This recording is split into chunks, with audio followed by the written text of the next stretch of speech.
कडुलिंबाचं झाड किती जुनं होतं माहितीये त्यांच्याकडे, किती मोठं होतं, पांढरी रुई होती तिथं. आता कडुलिंबाचं जर म्हटलं तर आयुर्वेदात कडुलिंबाला खूप महत्व आहे. बघा की जर तुम्हाला ताप आला असेल ना, ताप आला असेल तर कडुलिंबाच्या पाण्याने आंघोळ करायची. कडुलिंबाचं पाणी काय करायचं, पाण्यामध्ये कडुलिंब टाकायचा, उकळवायचा. अंगदुखी असू दे, ताप असू दे, सर्दी असू दे, खोकला असू दे, सगळं गायब होऊन जाते. करून तर बघा. आता महिलांना बघा केस गळतीचा फार प्रॉब्लेम असतो महिलांमध्ये. केस गळतीसाठी बऱ्याच महिला, माझ्याकडे तर एवढा म्हणजे अगदी सांगायचं तर लोंडाच असतो माझ्याकडे. तर हे केस गळतीचं जर तुम्हाला थांबवायचं असेल तर साधं खोबरेल तर द्यायचं, त्याच्यामध्ये कडुलिंबाची भरपूर पानं घालायची, त्याच्यामध्ये परत आवळा घालायचा. आणि हे जर समजा तुम्ही तेल काही करायचं नाही जास्त, लय झालं तर जास्वंदाची पानं किंवा फुलं, जास्वंदाची पानं 2, कडुलिंबाची पानं भरपूर, खोबरेल तेल आणि आवळा. आवळा माहितीये ना, आवळा तो चिरून त्यात टाकायचा. हे जर तुम्ही केलं तर बऱ्यापैकी तुम्हाला केस गळती एकदा जर लावला, आठवड्यातून 2च वेळा लावायचं, रोज लावायचं नाही. कारण एकदा लावलं तर ते 3 दिवस त्याच्यावरती काम करायला लागते, त्याला काम करू द्यायचे. एकदा लावलं की 3 दिवस ते चालतंय. तर अशा पद्धतीने आठवड्यातून 2च वेळा जर लावला तर केस गळती पूर्ण थांबून जाते. करून बघा आणि मग सांगा. इतकं साधं सोपं आहे. त्याच पद्धतीने कडुलिंबाची साल जी आहे, कडुलिंबाच्या खोडाची साल, ती जर समजा तुम्ही उगाळून जखमेवरती लावली, आता आपल्याला कुठेही जखम होते, कधी भासतंय तर कधी पडल्यानंतर कुठेतरी गुडघ्याला लागतंय, कुठं खोपराला लागतंय, जखम होते बघा. तर ह्याच्यावरती सुद्धा तुम्ही कडुलिंबाची साल जर उगाळून लावलात ना तर ती जखम लगेच भरून येते. करून तर बघा, करून बघा. कडुलिंबाच्या काडीने जर दात घासले तर दात एवढे मजबूत होतात, छान होतात. मेन म्हणजे पूर्वी असेल, तुम्हालाही माहिती असेल, आता कोण घासतं का? कुणी नाही.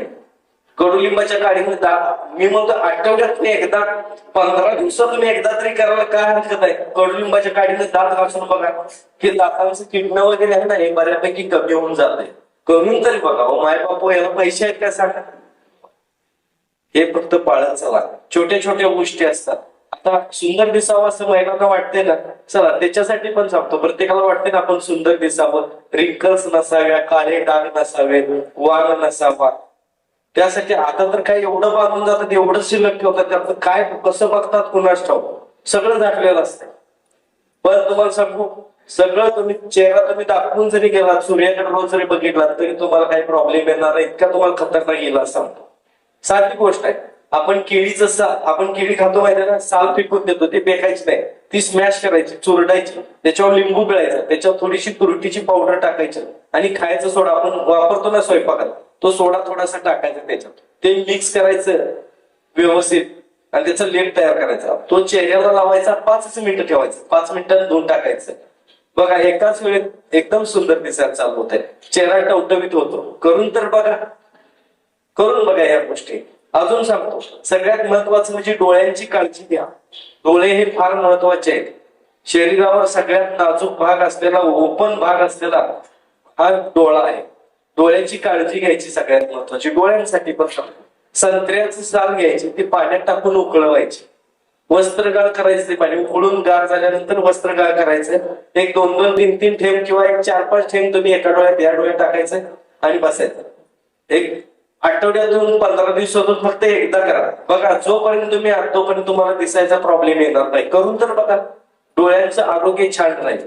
त्याच पद्धतीनं बऱ्याच आता माता भगिनींच्या मध्ये थायरॉइडचा प्रॉब्लेम जास्त आहे बघा. जिला बघा तिला गाड्यांच्या मध्ये, पुरुषांच्या मध्ये सुद्धा यावं. माफ करा जरा भाषा कोल्हापूरची आहे, काय करायचं, कोल्हापूर मध्ये येते तरी सुद्धा. तर थायरॉइडचा त्रास आहे ना, थायरॉइडसाठी तुम्हाला एकदम साधा सोपा इलाज सांगतो. लेप लावायचा, साधा लेप लावायचा. आवळा घ्यायचा, नारळाची मुळी घ्यायची. नारळाची मुळी नाही मिळाली तर अगदी तुम्ही ते नारळाचं केसर असते माहितीये ना, माहितीये की नाही, त्याची मला कळून तुम्हाला कळतंय की नाही. त्यात मी जीव तोडून बोलायचं, तुम्ही म्हणा म्हणजे काय हो. नारळ पण सोलतो माहितीये, तो ओला नारळ सोलतो ना, त्याचं ते वरचं केसर असतं ना, ते थोडस उगाळायचं, त्याचा लेप त्यात घालायचा. काय काय करणार, आवळा, नारळाचं केसर आणि सीताफळाची पानं आणि उंबराची पानं. उंबर आणि सीताफळ, नारळ आणि आवळा हे सगळं एकत्र वाटून घ्यायचं मस्तपैकी आणि त्याचा लेप करून लावायचं. 1 तास 2 तास ठेवा, काही होत नाही. सुकला तरी एकदम पातळ करून लावायचं, सुकला तरी चालतंय. सुकल्यानंतर धुवून टाकायचं. दिवसातून एकदा करा, 2 महिने चुकवायचं नाही. 2 महिने जाऊन चेक करा. बघा नॉर्मल हजारो लोक युट्यूबवरच ऐकून आज कितीतरी लोक बरे झालेले आहेत. सगळ्यात महत्वाचं जर बघायचं झालं तर आजही सांगतो की हसत खेळत आनंदात राहायचं. महिलांच्या मध्ये मी सांगतो सुंदर दिसावं असं वाटतंय ना, तर बघा भरपूर गोष्टी काय काय करू शकतो. की करंगलीच्या बाजूचं बोट आहे ना, ह्यानं जर समजा रोज एक कमीत कमी 30 सेकंद तुम्ही गोल गोल गोल कपाळावरती फिरवायचं. पूर्वी बघा कुंकू लावायचे बायका, त्या निमित्ताने ते फिरवायचे. आता तुम्हाला सांगतो राहू दे टिकली लावा, पण त्याच्या अगोदर एक 30 सेकंद फक्त फिरवायचं.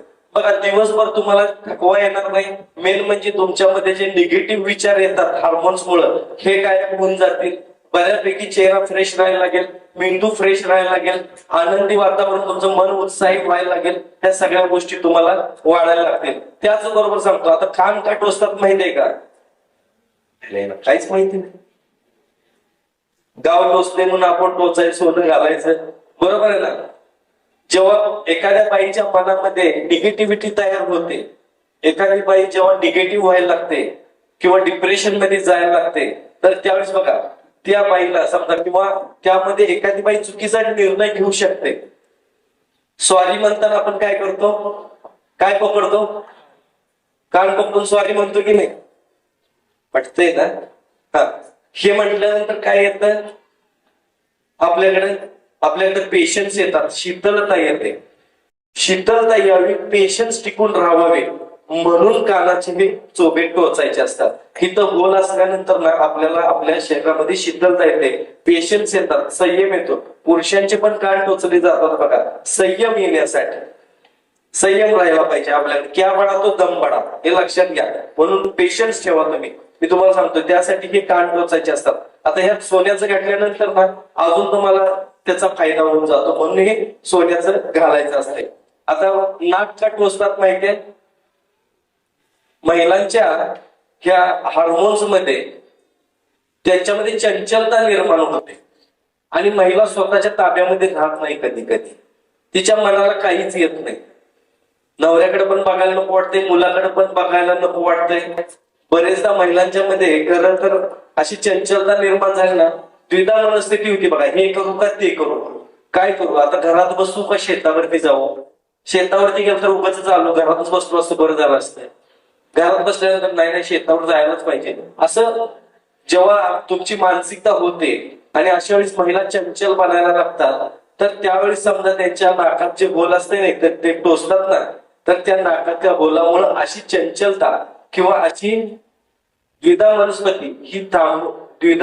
मनस्थिती ही थांबण्यासाठी तुम्हाला नाकामध्ये टोचलेलं असते. जर असं कधी काय वाटलं तर इथं तुम्हाला जर वाटलं की असं अस्वस्थ व्हायला लागलं किंवा काय समजत नाही, घरात बसावं कळत नाही, बाहेर बसावं काय कळत नाही, चंचलता वाढायला लागली, तर तुम्ही इथं फक्त असं धरून कोचायचं फक्त आपल्याला थोडस कोचायचं. बघा लगेच तुम्ही शांत व्हाल, चंचलता कमी होऊन जाते. करून तर बघा, पैसे आहेत काय याला, उगाच असं करत बसणाऱ्या महिला भरपूर आहेत. त्याच्यापेक्षा तुम्ही असं करा, बघा तरी याच्यातून चंचलता कमी होते. हार्मोन्स मध्ये खूप याचा फायदा होतो. आता अजून सांगतो, बांगड्या काचेच्याच घालायच्या असतात. हे आता बऱ्याच कडल्या वेगवेगळे घालतात ना, काचेच्या बांगड्या घालायच्या. काचेच्या बांगड्या घातल्यानंतर तुम्हाला साधी गोष्ट सांगतो, जे अनावश्यक केस येतात माहितीये का, ठराविक एज नंतर महिलांच्या मध्ये इकडे केस येणे, इकडे वाढत येणे केस, माहितीये ना, इकडे केस येतात ना.